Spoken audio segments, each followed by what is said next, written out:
예, 안녕하세요. 2차 시 수업을 이어서 하겠습니다. 미적 지각의 문제로부터 출발하는데요. 우리가 미적 지각이라는 말과 미적 경험이라는 말 두 용어를 쓰고 있는데, 미적 지각은 지각 작용을 말하고 미적 경험은 경험 내용을 말해요. 그러니까 지각은 과정이고 경험은 결과를 표현하는 용어로 지금 우리가 사용하고 있습니다. 미적 지각의 특성을 보면요, 발견적 관심이 창작과 감상을 가능하게 한다. 발견적 관심을 갖고 우리가 미적 지각을 한다. 또는 미적 지각의 특징은 발견적 관심에 있다. 이런 말이에요.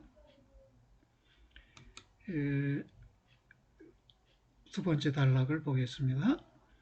일부에서는 작품 감상 후에 작가의 작품 의도, 수용 기법, 다른 작품 등에 대한 사전 지식이 필요하다고 말하고, 다른 일부에서는 그런 지식이 작품 자체에 대한 감상을 불필요하거나 장애가 된다고 합니다. 전자는 맥락주의자, 컨텍스추얼리스트라고 불리고, 후자는 고립주의자, 아졸레이셔니스트라고 불리는데, 이들의 견해 차이도 결국 발견적 관심의 충족을 위한 사전적 지식의 필요성 여부에 대한 논란의 다름 아닙니다. 어떨까요? 어떤 경우에는 그 사전적 지식이 필요하기도 해요. 그러나 어떤 작품에 대해서는 사전적 지식이 필요하지 않고요. 작품에 따라서 맥락주의자가 옳고 어떤 경우에는 고립주의자가 옳다, 이런 견해를 취할 수가 있겠습니다. 발견적 관심이라고 했는데, 그러면 발견적 관심은 또 어떤 특징들이 있는 것인가? 다양한 논의들이 있는데요. 벌로프는 심적 거리를 유지해야 한다. 이게 미적 지각의 특성이다. 발견적 관심의 특성이다. 이렇게 본 것입니다. 미적 지각을 위해서는 미달된 거리나 초과된 거리가 피해져야 하고 적정한 거리가 유지되어야 한다고 합니다. 미적 지각의 특성은 발견적 지각 내지 감상적 지각이고요. 이를 위한 세 가지 조건이 알려져 있는데요. 첫째가 다시 말할게요. 세 가지 견해가 알려져 있는데요. 첫째는 벌로프의 견해입니다. 벌로프는 심적 거리 유지라는 개념을 내세웠어요. 그가 예시하는 바에 따르면 우리는 바다의 안개 속에 머물 때 위험스러운 느낌을 갖게 되지만, 우리는 이러한 느낌으로부터 일정한 거리를 유지할 때에만 바다의 안개를 감상할 수 있다는 것입니다. 안전을 확보하는 거리에서, 이거는 물리적 거리일 수도 있는데, 물리적 거리가 또 심리적 거리를 마련해 주기도 하지요.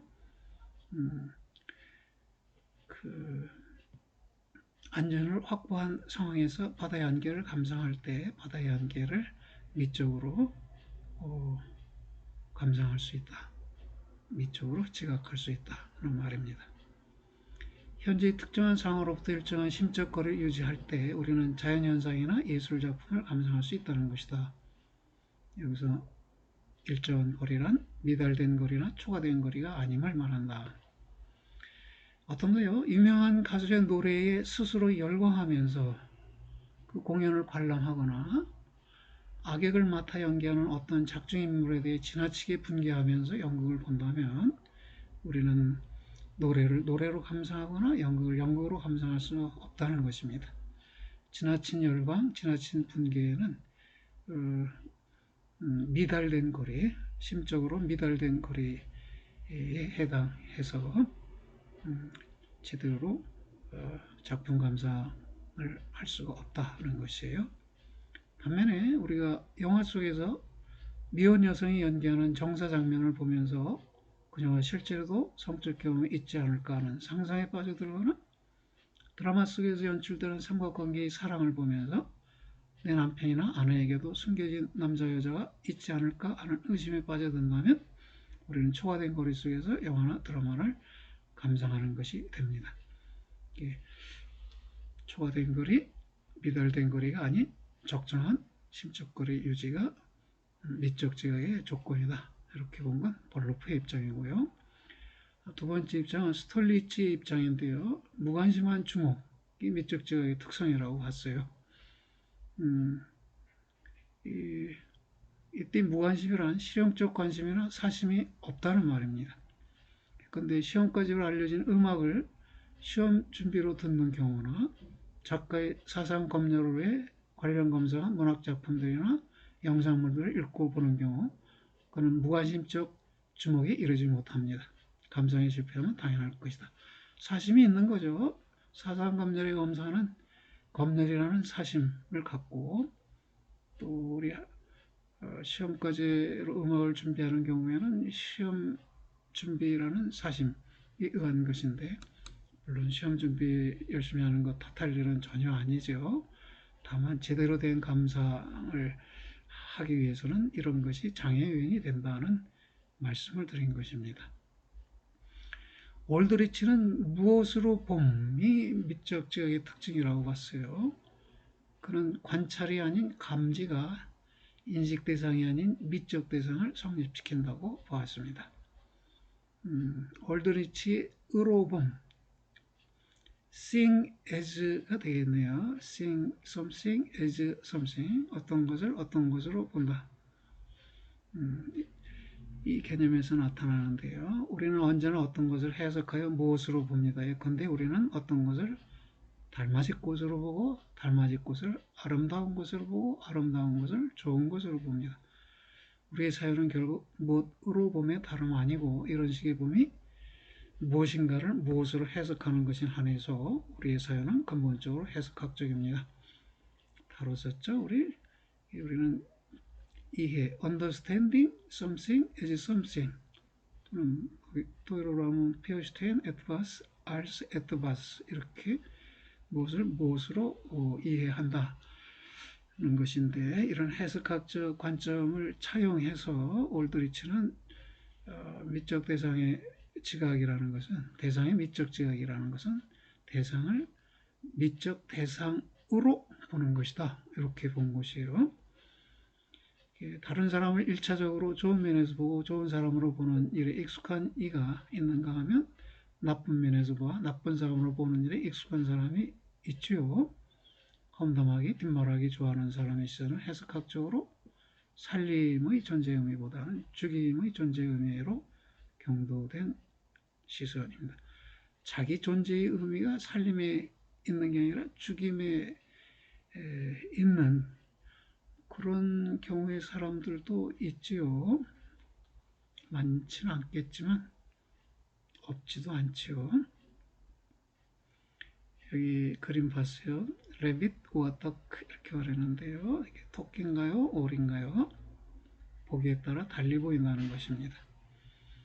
여튼 올드리치는 단순한 디자인으로 인해 드러나는 애매한 도형 하나가 오리 그림으로 보일 수도 있고 토끼 그림으로 보일 수 있다는 것을 예를 들면서 동일 대상에 대해서도 물리적 대상으로 보는 관찰, observation이나 미적 대상으로 보는 감지, 프리헨전이 가능하다고 봅니다. 그래서 미적 지각은 관찰이 아닌 감지다. 감지. 느껴서 알아차린다 이런 말일 텐데요. 미적 지각은 관찰이 아니다. 감지다. 대상을 미적인 대상으로 보는 것이 감지에 해당한다. 그렇죠, 여러분? 아까 얘기한 단풍잎의 예도, 단풍잎을 잎갈래가 몇 개인지를 인식하기 위해서 본다면 그건 관찰이 되지만 잎갈래에 어떤 한목적적 형식이 있는 것 같기도 하고 유의미한 형식이 있는 것 같기도 해서 궁금해하면서 바라볼 때는 감지에 해당하겠네요. 또 대상의 특수한 성질이 아니라 미적인 태도와 미적 감정을 간화하게 한다고? 그렇군요. 미학적 논의 속에서 위와 같은 세 가지 설명은 저 미적 거리 유지, 무관심적 주목, 무엇으로 봄, 이런 것들은 다 미적 태도론에 속하고요. 미적 태도에 해당하니까 미적 태도론에서 다루는 것들이고요. 이 디키라는 미학자에 따르면 미적 태도론자들은 다양성의 통일과 같은 대상의 특수한 성질이 미적 반응이나 취미 반응에 방아쇠를 당긴다는 18세기 취미론자들의 가정을 부인하고 오호, 취미론자들의 허치슨의 경우 미라는 관념, 미라는 생각에 방아쇠를 당기는 것이 다양성 속의 통일성이다라고 했는데, 디키에 따르면 이 미적 태도론자들은 어떤 대상이라도 미적 지각의 대상일 될 수 있다고 본다. 즉 다양성 속의 통일성을 갖지 않아도, 또는 한목적적인 형식을 갖추지 않아도, 또는 유의미한 형식을 갖추지 않아도 미적 대상이 될 수 있다고 해. 대상이 미적 대상이 되느냐 아니냐의 여부는 우리의 태도에 달렸기 때문이라는 것이죠. 그들은 미적 태도를 구성하는 심리적 요소들을 산발하여 기술하면서 그렇게 기술되는 미적 태도의 대상이 미적 대상이고, 아까 얘기한 그 세 가지 견해들, 그 견해에 따른 대상이 미적 대상이고, 이 미적 대상으로부터 얻어지는 경험이 미적 경험 내용이라고 주장합니다. 그들은 미적 대상이 감상의 대상이자 동시에 비평의 대상이어서 감상은 물론 비평이 수행될 수 있는 적합한 장소, 누가 미적 대상이 장소가 된다는 거예요. 이런 입장은 작품 평가에서 작가의 의도가 중요하다고 보는 의도주의 비평과 대비를 이룬다. 사전적 지식이 필요하다고 보는 게 의도주의 비평인데요. 작가의 의도가 중요하다고 보면 작가에 대한 사전적 지식이 필요한 것이죠. 그러나 우리 고립주의자의 입장에서 본다면 작품은 작가와 고립된 채로 작품 스스로 자기를 대변할 수 있고, 우리는 작품을 감상할 수 있고 작품을 비평할 수 있다, 이렇게 말할 수 있다는 것입니다. 미적 경험 내용의 본성, 그러면 미적 경험 내용은 어떤 본성, 어떤 네이처를 갖고 있는가? 집중적 감상에 의해서만 미적 경험이 성취된다. 그렇군요.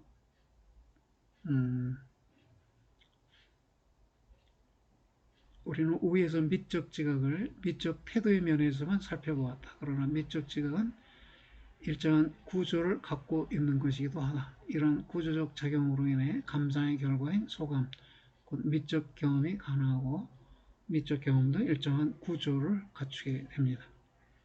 미적 경험이란 어떤 것, 자연물과 인공물에 대한 집중적 감상의 결과로 얻는 경험을 말합니다. 미적 지각의 구조를 먼저 살피면요, 표현 형식 속에 담긴 주제가 작품의 본성이다. 미적 지각이 알아차리는 한 요소가 작품의 본성인데, 주제를 작품의 본성이라고 말할 수 있다는 것입니다. 미적 지각이 미적 대상에 대해 갖는 관계는 외부 지각, 형식 파악, 본성 이해라는 단계들로 이루어집니다. 미술의 경우 작가의 표현 주제는 작품의 본성이 되겠고요.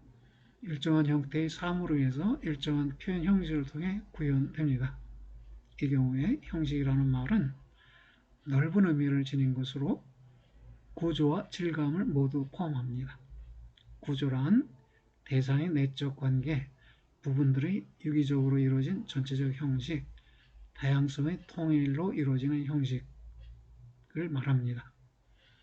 그런데 부분들은 언제나 일정한 색조와 명암을 지니고 있고 이들은 서로 어울려 일정한 색조 내지 질감을 이룹니다. 그러니까 구조와 질감 이 두 가지를 합쳐서 작품의 형식이다 이렇게 부른다는 것이에요. 따라서 질감을 포함한 구조가 미적 대상의 형식이다. 형식주의란 감상의 대상은 순수 형식이고 대상의 형식적 탁월성이 대상의 미적인 성질을 결정한다는 입장입니다. 이런 입장을 적극 옹호하는 입장으로는 추상주의자를 들 수 있고 적극 반대하는 입장으로는 작품이 해방적 이념을 반영해야 한다는 마르크스주의자를 들 수 있습니다. 그렇군요. 형식주의, 칸트의 한목적적 형식이라는 개념으로부터 형식미학이 출현했다고 했는데요. 그것을 더 강조해서 형식주의라는 게 등장했고요. 대상의 순수 형식이 내용이 아니라 형식이 중요하다고 보는 것인데 이건 추상주의자에 해당하고요. 반면에 작품의 내용이 해방적 이념을 반영해야 한다고 보는 이런 마르크스주의자들은 형식주의에 반대한다는 것입니다. 미적 대상의 형식을 파악함에 의해 또는 형식 속에 담긴 주제를 파악함에 의해 감상자는 미적 경험, 아름다움이나 숭고함 등의 느낌을 갖게 됩니다. 형식 속에 담긴 주제가 미적 대상의 본성이라고 할 수 있는데 이 본성의 이해도 미적 지역에 포함됩니다. 그럼 어때요, 여러분? 작품을 보면 눈으로 외적으로 지각하게 되죠. 그 다음에 형식, 구조가 어떻고 질감이 어떤지를 파악하게 되죠. 그 다음에 작품의 주제가 무엇일까 하는 이 본성 이해를 시도하죠.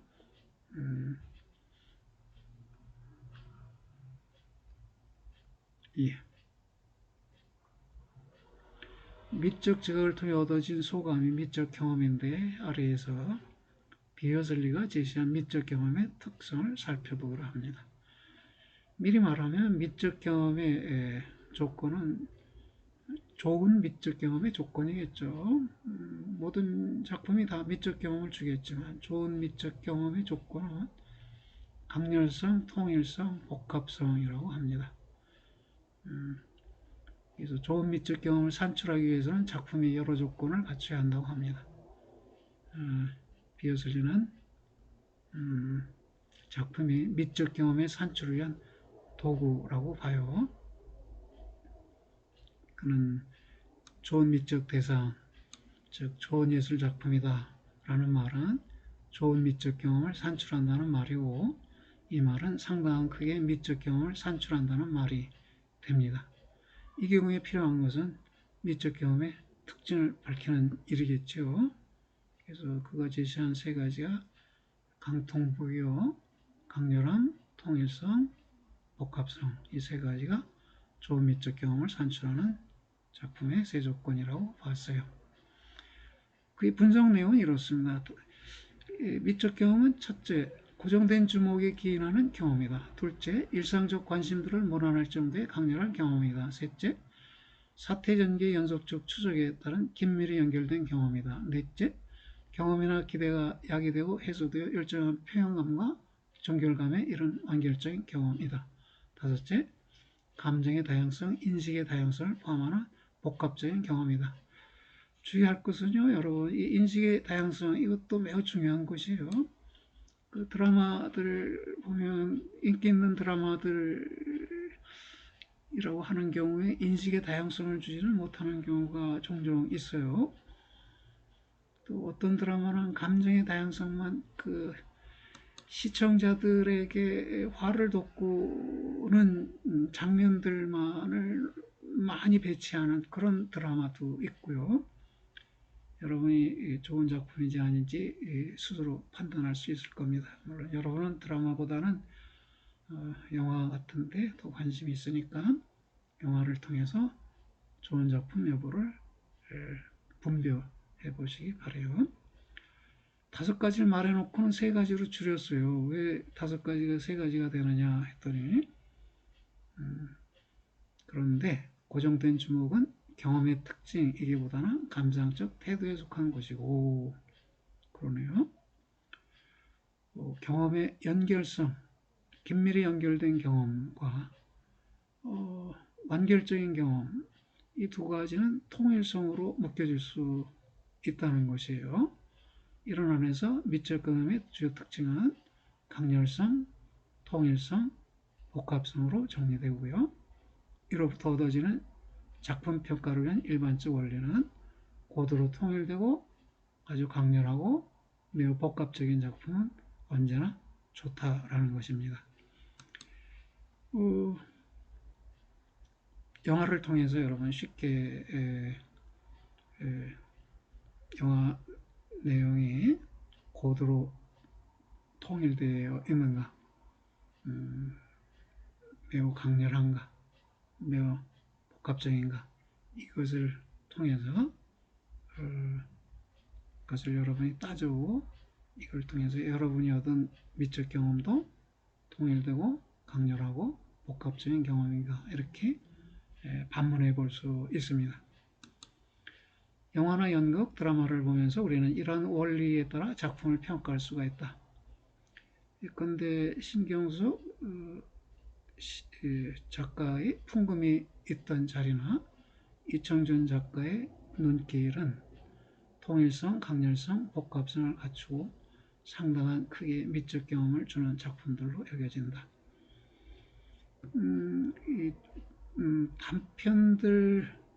단편 작품이에요. 단편 중에서는 조금 긴 중편 작품이라고 해야 할까요? 이건 단편인 것 같고 풍금이 있던 자리는 중편인데 그냥 간단히 설명을 드리면 풍금이 있던 자리는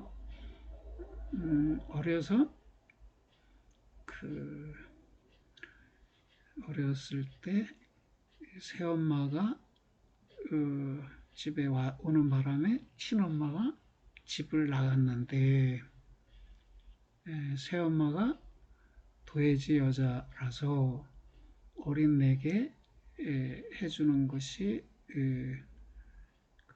소금으로 이 닦는 것을 치약으로 이 닦는 거로 바꿔주고 도시락 반찬을 친엄마는 김치만 싸줬는데 이 새엄마는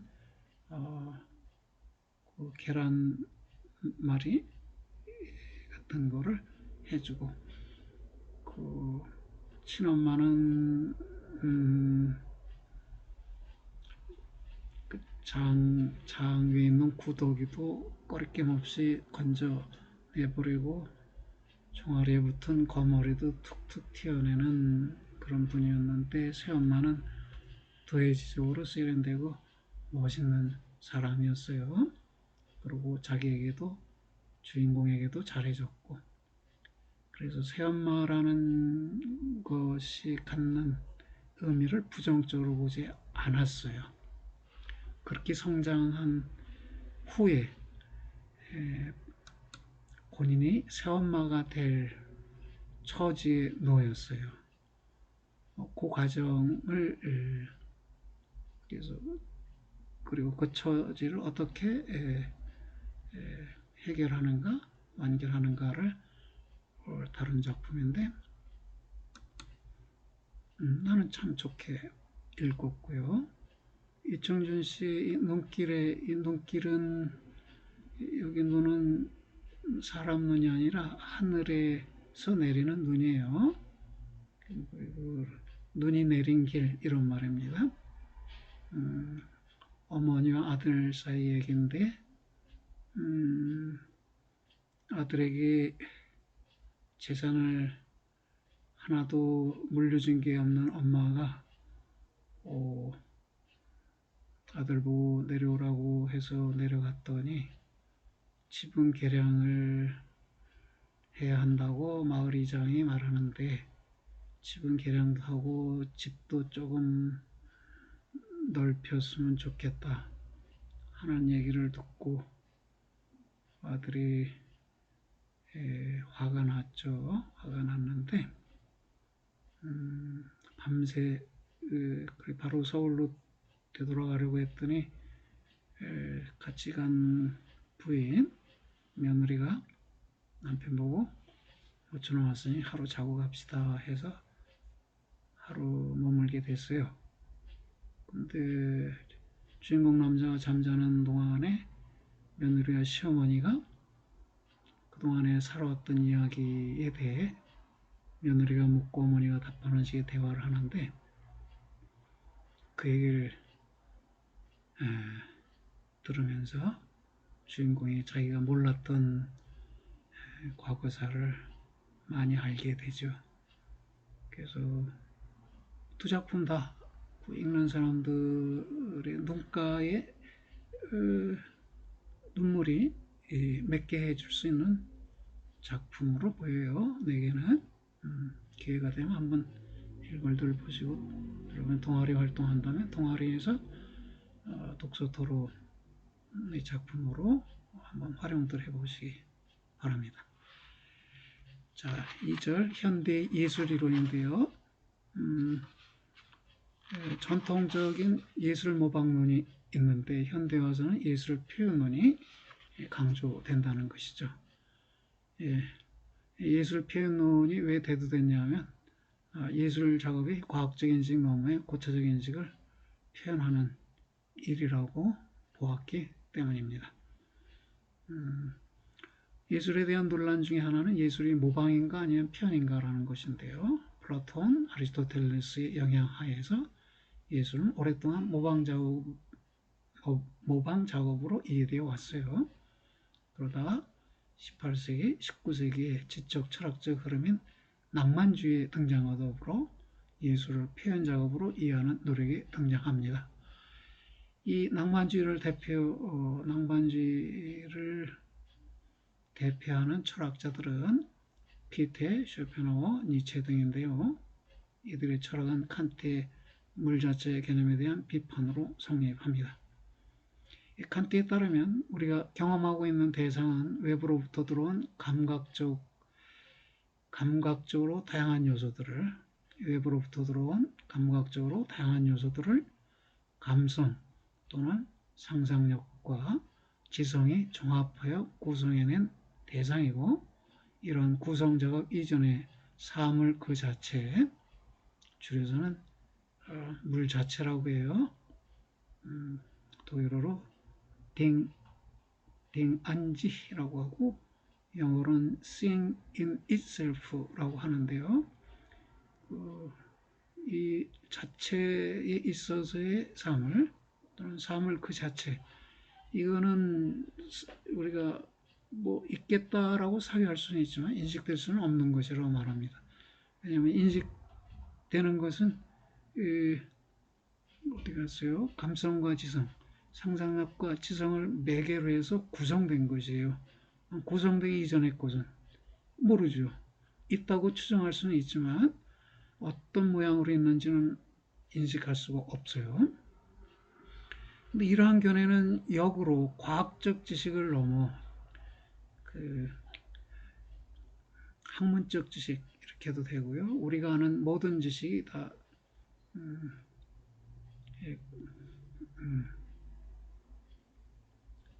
학문적 지식이죠.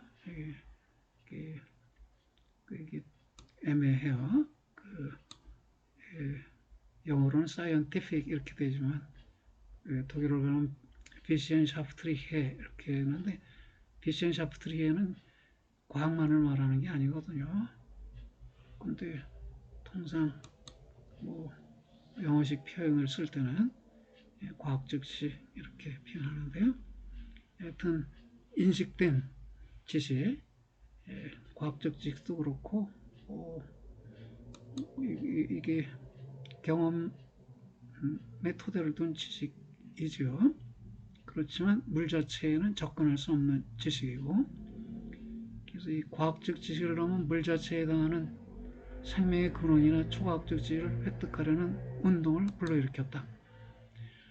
물 자체에 도달해보자 이거예요. 근데 물 자체는 칸트 말대로 인식될 수 없는 것이라면 그러면 우리는 예술 작품을 통해서 도달해보자.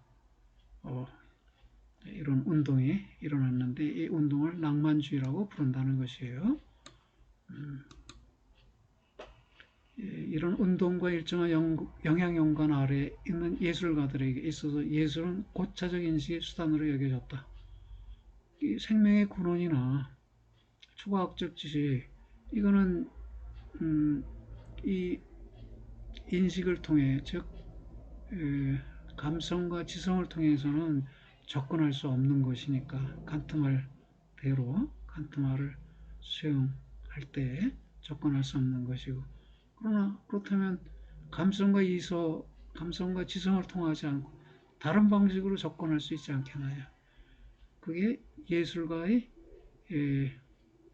감성, 예술가의 정서가 수단이 되고, 어, 이, 이 정서를 표현하는 것이 예술 작품이다. 이렇게 보는 것이네요. 예술가의 정서는 과학적 지식을 넘는 삶의 경험이고 그 자체로 삶의 진리로 간주되고, 예술 작업은 이러한 예술가의 정서, 필링을 표현하는 일로 간주된 것입니다. 그래서 예술 표현론이, 이 표현은 예술가의 감정의 표현인데, 예술가의 감정은 무엇이냐? 과학이 또는 학문이 도달할 수 없는 생명의 근원이나 어떤 초과학적인 지식에 해당하는 것이다. 이렇게 본 것이네요. 그래서 예술은 정서의 표현이자 감정의 표현인데요. 예술 표현론자들에 의하면 19세기에 이르러 스미스는 산문과 시를 구별하면 산문은 지성의 언어라고 봤어요. 시는 정서의 언어라고 봤어요.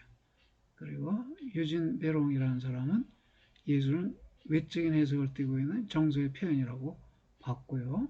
톨스토이도 말하기를 예술이란 어느 사람이 어떤 외적 기호를 수단으로 해서 자신이 살아가며 경험해온 감정을 다른 사람들에게 의식적으로 전달하고, 이로써 이들이 이러한 감정에 의해 감염되어 역시 그것을 경험하게 된다는 데에 그 본질이 있는 활동이다. 이렇게 봤어요. 대단한 자부심이 있겠죠. 톨스토이의 예술가들이 하는 일은 대단한 것입니다. 예술가 자신이 경험해온 감정을 타인이 동일하게 느끼도록 해주는 것이죠. 이 감정이 과학이 접근할 수 없는 진선미, 진리, 도덕, 아름다움에 대한 감정이라면 그것들은 예술 작품을 통해서만 전달되는 것이고 교과서를 통해서 전달되는 건 아니라는 것이죠. 예. 그 다음이 표현적 상징주의를 보면요. 이제 예술 표현에 속하는 입장들로 하나가 표현적 상징주의인데요. 이것은 음악과 미술의 차이는 음조적 형식과 광경적 형식의 차이다. 이렇게 봐요. 형식을 강조하면서 이 형식이 상징이 된다고 본 것이네요. 랭거는 표현적 상징주의로 불리는 예술론을 제시하였다. 그녀는 예술이 인간의 감정을 상징하는 형식들의 창조, 감정 상징 형식들의 창조가 예술이다. 이렇게 본 것이네요. 이러한 정의는 음악이 음조적 형식을 통해 감정을 상징적으로 표현하고, 음조적 형식이 상징이 되겠네요. 미술이 광경의 형식을 통해 감정을 상징적으로 표현한다. 멋있는 광경이다 라고 할 때 그 광경이에요. 광경의 형식이 또 상징이 되겠고요. 그 다음에 현대적 표현주의라고 불리는 입장도 있어요. 이 입장은 정서의 표현은 정서의 언급이나 노출이 아닌 정서의 처리라고 보는 입장인데요. 콜링우드의 견해입니다. 이 콜링우드는 표현주의라고 불리는 예술론을 제시했어요. 그는 예술은 정서의 표현행위라고 봅니다. 그에 의하면 정서의 표현은 우선 정서의 환기와 구분됩니다. 정서의 환기는 기술적, 테크니컬 그런 말이겠네요. 기술적 예술의 과제에 해당합니다. 기술적 예술에는 오락예술, 또 주술적 예술, 음, 전승비나 상품화된 불상 또는 상품화된 마리아상 등 이걸 다 주술적 예술이라고 불렀는데요. 매지컬이라는 용어겠죠. 이들에게서의 공통성은 예술의 오락적, 역사적, 종교적 정서의 환기를 목적으로 삼는 하나의 수단이라는 것이다. 그렇죠? 오락예술, 장식품이나 조화는 오락적 정서를 환기시키는 것이고요. 전승비 기념탑은 역사적 정서를 환기시키는 것이고, 불상이나 마리아상은 종교적 정서를 환기시키는 것이죠.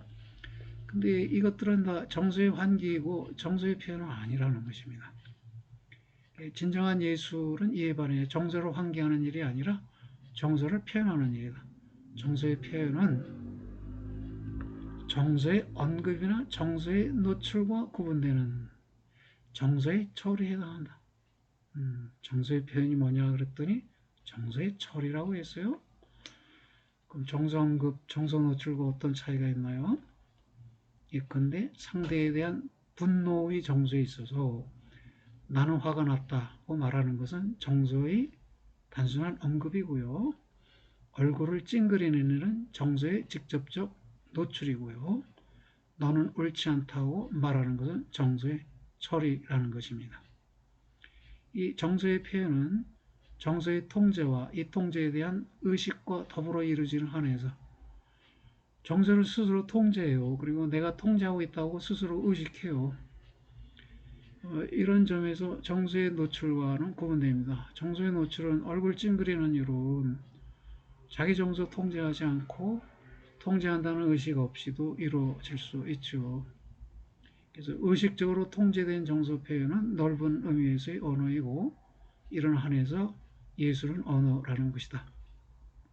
그 말은 언어는 결국 상대의 관계에 있어서의 존재 감정이나 존재 의미에 대한 표현이라고 말할 수 있을 것이다.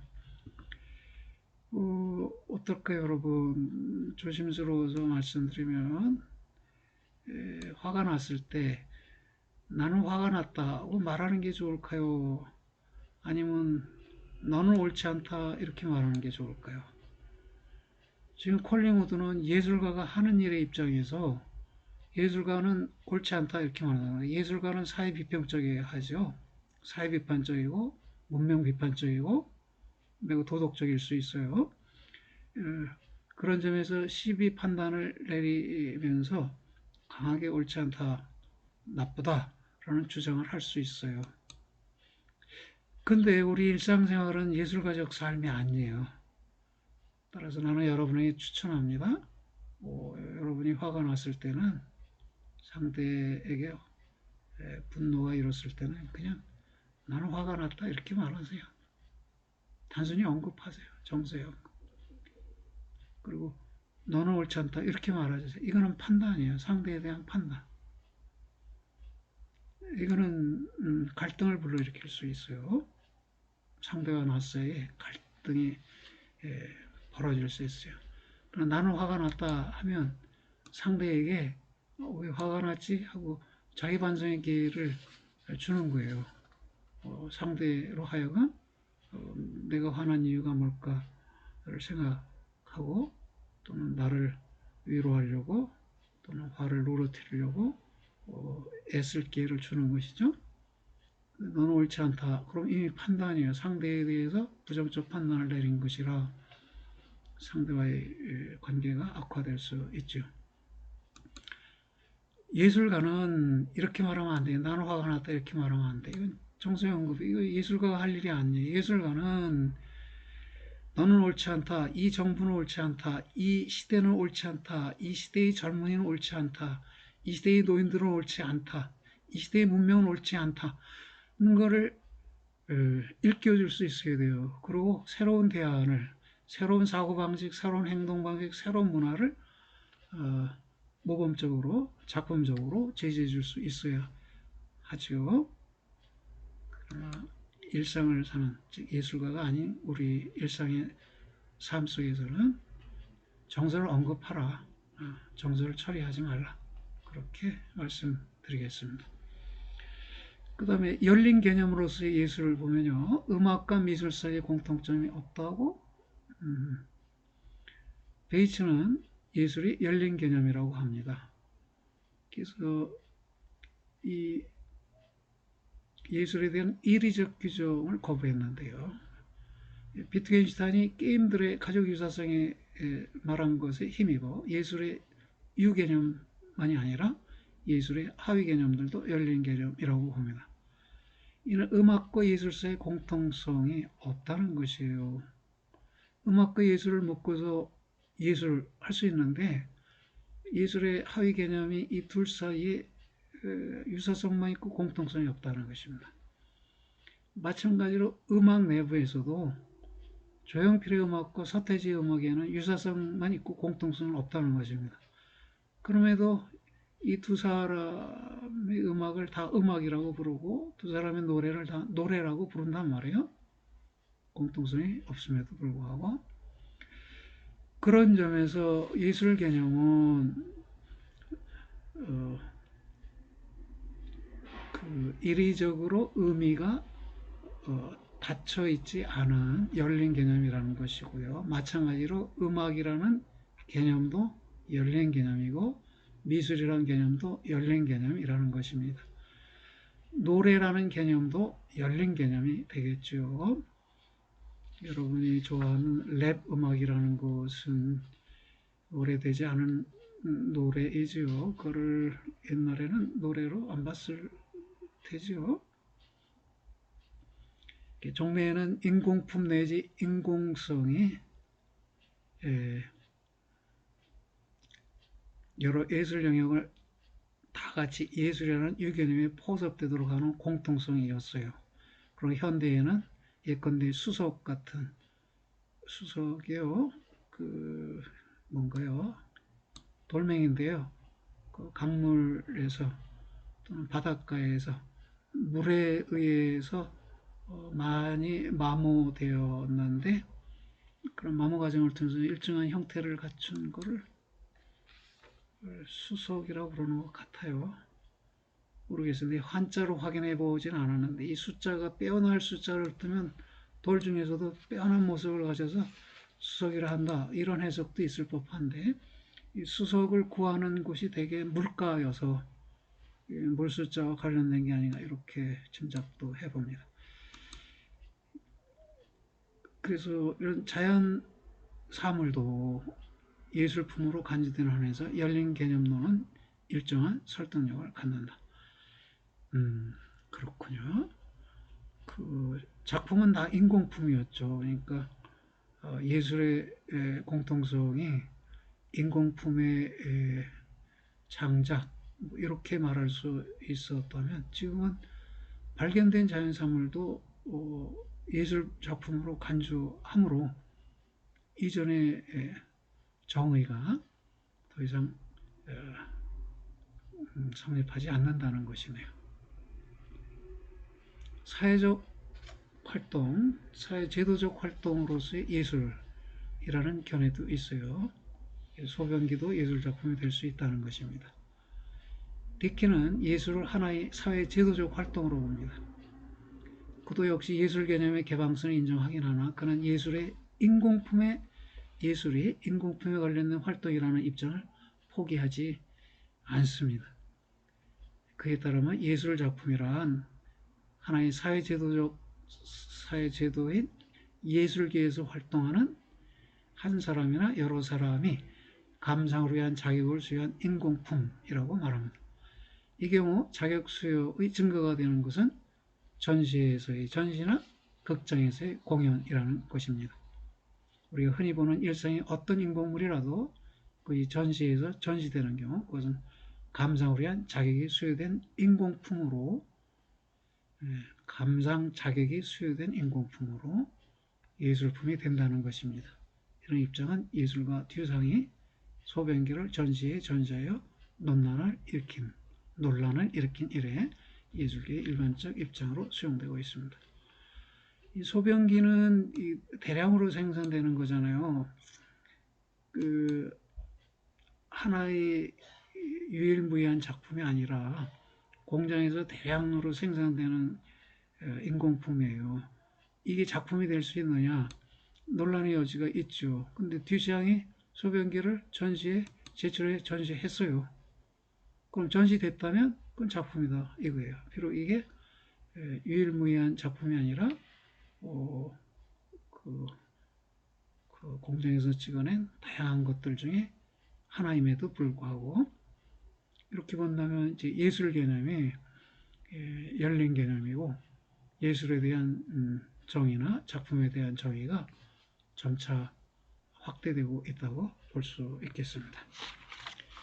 그 다음에 예술작품의 본성과 기능, 예술작품의 본성, 우리가 앞에서 주제라고도 말하는 건데요. 작품의 본성은 작품이 구현하고 있는 것인데 주제를 구현하고 있다 이렇게 말할 수도 있고 또 주제를 다른 말로 표현할 수도 있겠네요. 미적 대상으로서 예술작품의 본성이란 미적 대상이 자기 안에 무엇을 주제로서 보존하고 있는 것인가, 무엇을 주제로서 보여주는가의 문제와 관련됩니다. 미적 대상의 본성에 대한 종래의 규정은 대체로 5가지로 묶여집니다.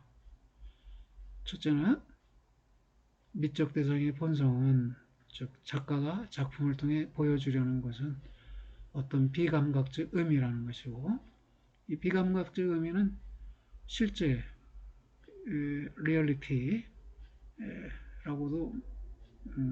말해지는데 형상이나 본질이 실제이고 비감각적 의미다 이렇게 말할 수도 있고요. 진리이다, 이념이나 세계라고 말해질 수도 있고요. 플라톤과 아리스토텔레스는 예술을 실제의 모방이나 재현으로 봤고요. 이거 플라톤에서 실제는 이데아였고 아리스토텔레스의 실제는 본질이나 형상이었죠. 이것들을 모방한 그 작품이라고 봤고요. 해겔은 미를 이념의 감각적인 현상으로 봐요. 좀 어려운 표현인가요? 다스 진히 샤힌, 감각적으로 나타남 이런 말이에요. 미라는 것은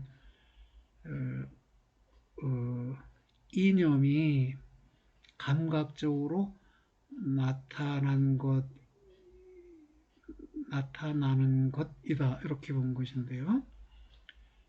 예술작품은 감각적으로 자유와 평등 같은 이념을 드러내고 있는 것이라고 본 것입니다. 괴테는 예술작품이 정신적 의미를 감각적으로 기원한 것이라고 봤고요. 하이데거는 미를 진리, 즉 존재의 진리, 다른 말로 세계가 현상하는 방식으로 보면서 예술작품은 진리가 그 안에 들어서 있는 것이라고 봤습니다. 이게 A Pair of Shoes by 빈센트 반 고흐네요. 반 고흐의 구두 그림인데요. 한 쌍의 신발, 구두 한 쌍, 구두 한 켤레인데요. 하이데거는 이 구두를 신었던 농부의 세계를 반영하고 있답니다.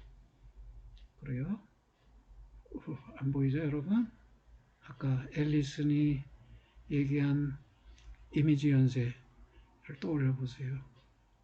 누가 신었을까요? 농부가요. 신고 어딜 갔게요? 농길을 언제 갔습니까? 새벽에 농길로 가고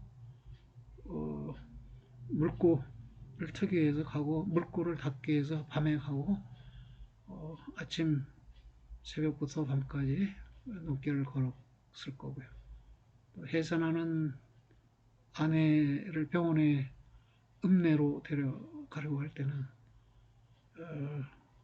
또 아내를 데리고 힘들게 글쎄요 리어카를 타고 아내를 데려갔을까요? 마차를 통해 데려갔을까요? 그랬을 것이고 추수하는 기쁨도 얻었을 테고 또 흉작이 흉작이라고 그런가요? 수학이 안 좋았을 때는 삶을 걱정하기도 하고 농부의 삶을 반영하는 작품이고 그래서 농부의 세계가 드러나고 있다고 하이데거는 주장을 했습니다.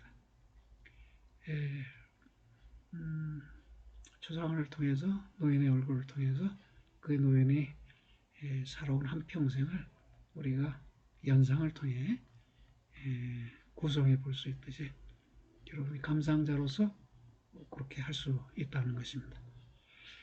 둘째는 예술작품의 본성이 감정이다 이런 입장도 있고요. 에른스트 카시라는 예술의 인간 감정의 구조를 상징하는 형식의 창조라고 말했고요. 앞서 살펴본 랭거 표현적 상징주의나 홀리무드의 현재적 표현주의도 이런 감정 표현의 입장으로 볼 수 있습니다. 자연성이 작품의 본성이다 이렇게 보는 경우도 있는데요. 동양화가 특히 그런데요.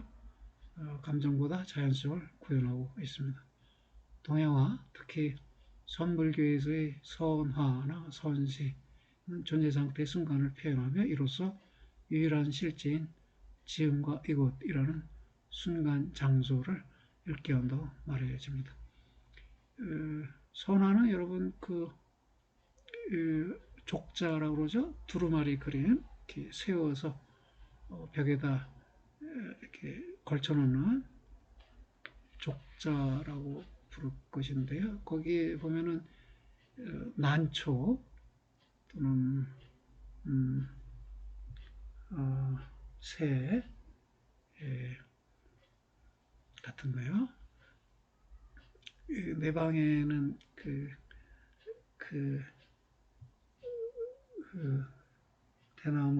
가는 대나무 위에 새가 앉아 있고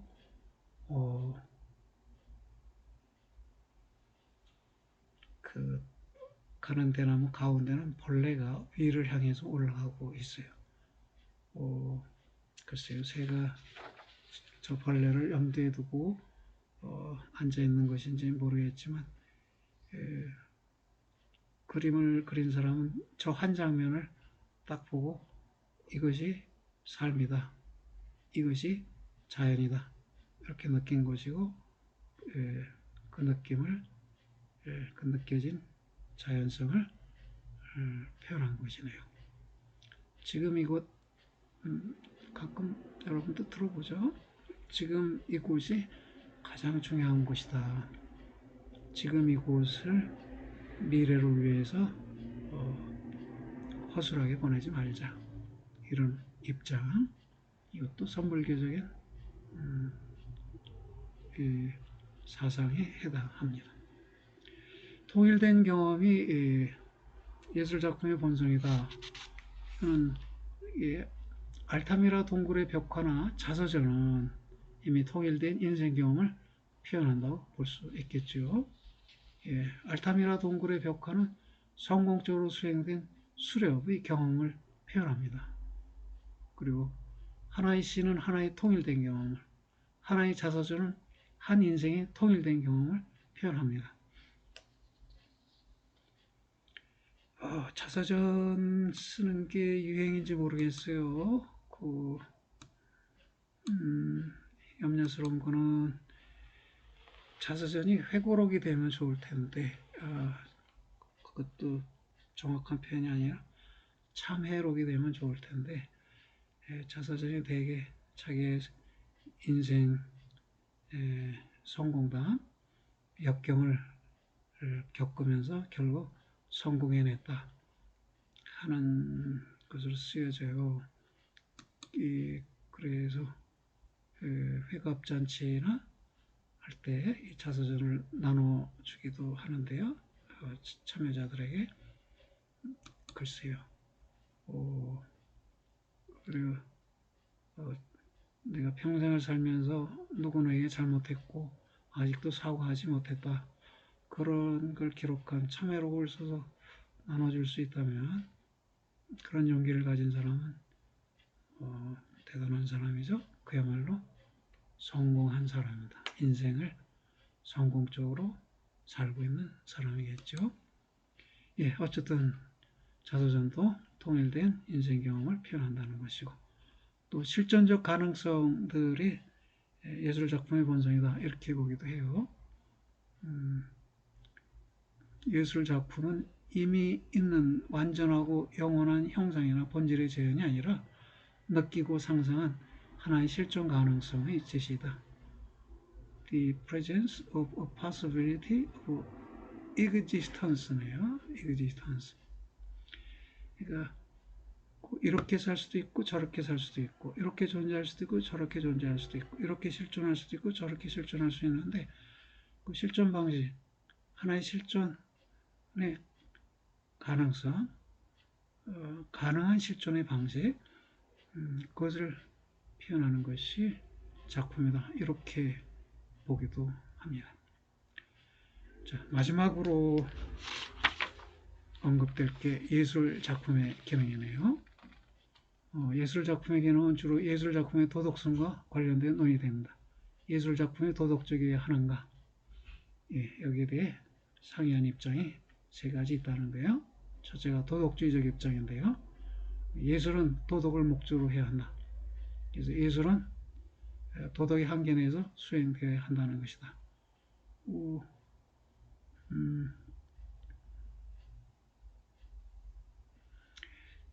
톨스토이가 이런 입장인데요. 종교적 진리를 전달하는 것, 이게 예술의 의무이다라고 본 것이 톨스토이인데요. 그래서 또 예술은 해방적인 사회적 가치, 평등의 가치, 공정의 가치, 그 계급차별의 해소, 노동어갑의 해소, 이런 가치를 전달해야 한다는 것이 마르크스의 입장이고요. 또 유미주의적 입장은 유미라는 건 오직 유자를 써서 오직 아름다움을 중시하는 입장, 유미주의적 입장이라는데 여기서는 폭력도 미적일 수 있다고 봅니다. 그래서 미적 감상이 최상위 또는 유일한 가치라는 것이고 이런 입장은 유미주의자의 입장인데 이들은 폭력도 미적 가치를 갖는다고 주장하면서 폭력미학의 가능성을 인정합니다. 대부 같은 영화가 폭력미학의 가능성을 보여준다고 믿습니다. 학생들이 대개 이런 입장에 동의를 하던데요. 근데 다소 조심스러울 수 있는 거는 작가 이름은 이렇는데요. 광염 소나타라는 그것도 단편인가요? 중편 정도 되나요? 광염 소나타에서 우리 한국인 작가예요.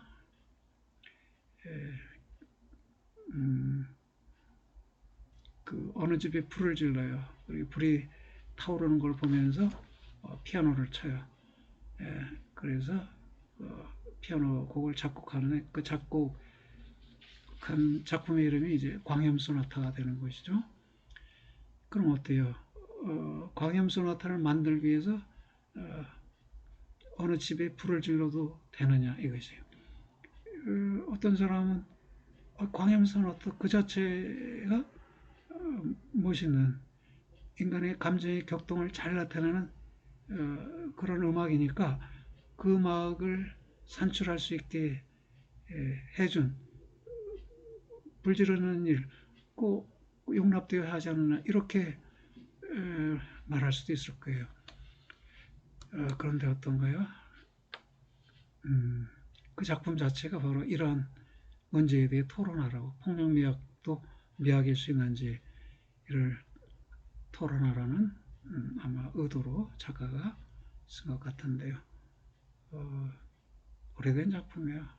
60년대 작품인지 또는 40년대 작품인지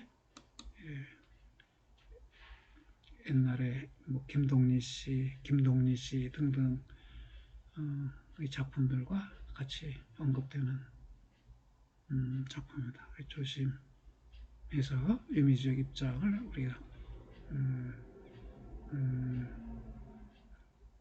판단 유보 상태에 둘 필요도 있겠네요.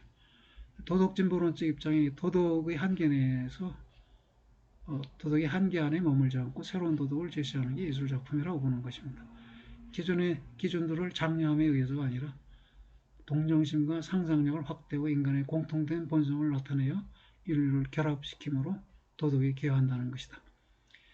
제3의 입장이네요. 도덕주의적 입장, 유미주의적 입장, 도덕진보론적 입장인데요.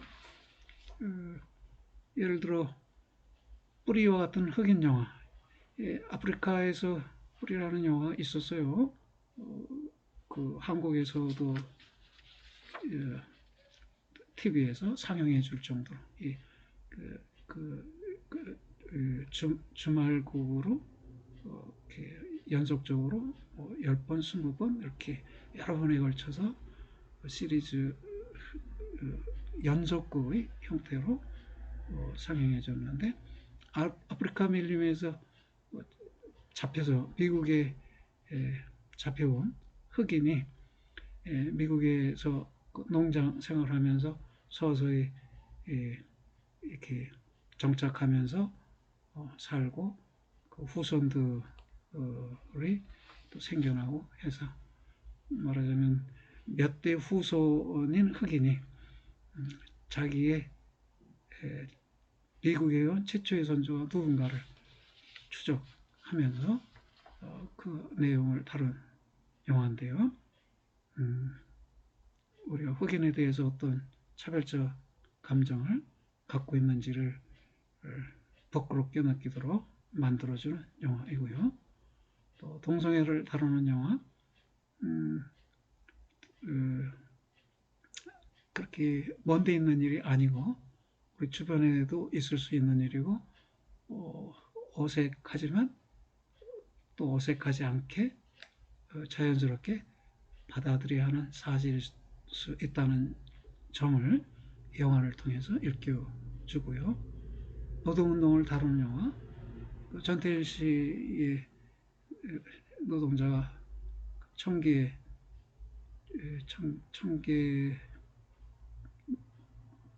청계천에서 노동을 운동하다가 많은 핍박을 받고 그래서 분신하여서